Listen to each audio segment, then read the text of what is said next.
Yes, let us start. So what we are going to do is we are going to see the optic nerve sheath diameter.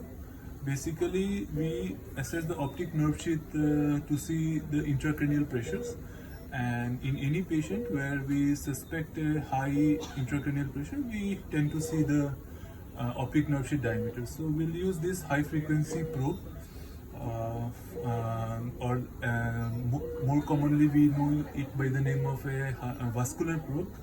So we'll just use this probe, and utmost measures have been taken so as to maintain the privacy of the patient. So what we are going to do is, these are the two eyeballs, as you can see. This is the high frequency probe that we are using, and the jelly has already been applied. So we'll just place it over the closed eyelids of the patient. Now see, and we have to do the movement in a gliding way so as to focus it here. So as to you see that this is the globe. Now we have to maintain the depth so that we can see the optic nerve. Now as you can see here, this is the globe and this is the optic nerve. And when you get a clear picture like this, maybe, okay, so this is more or less clear, we just freeze it.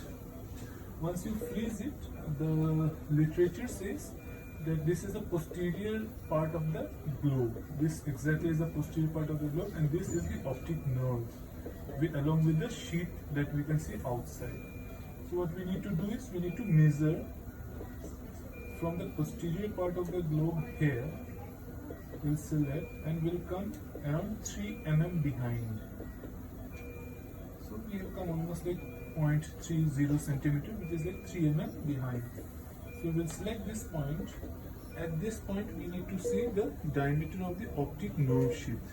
See, our sheath is coming till this point. We select here and we go till here. So as we can see, it's almost 0.50. Now if we discuss about the normal optic nerve sheath diameter, it varies from population to population. Many of the Australian studies have confirmed to be it around 4 to 4.5 mm, and any optic nerve sheath above 4.5 mm, the Australian population and the Australian studies, they conclude that it is a sensitive parameter to know the intracranial pressures are raised.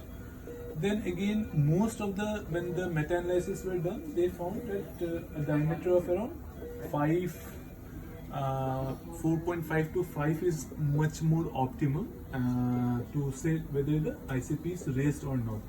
So here we are seeing a diameter of around 0.5 centimeter, which is like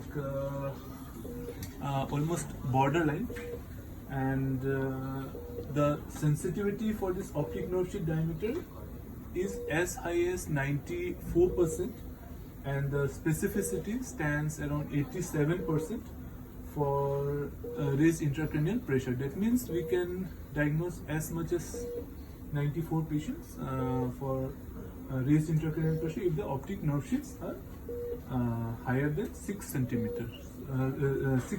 Sorry.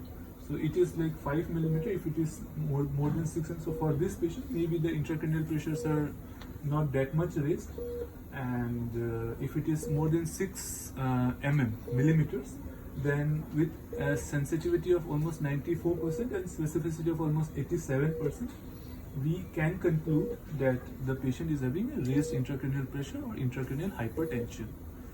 Thanks.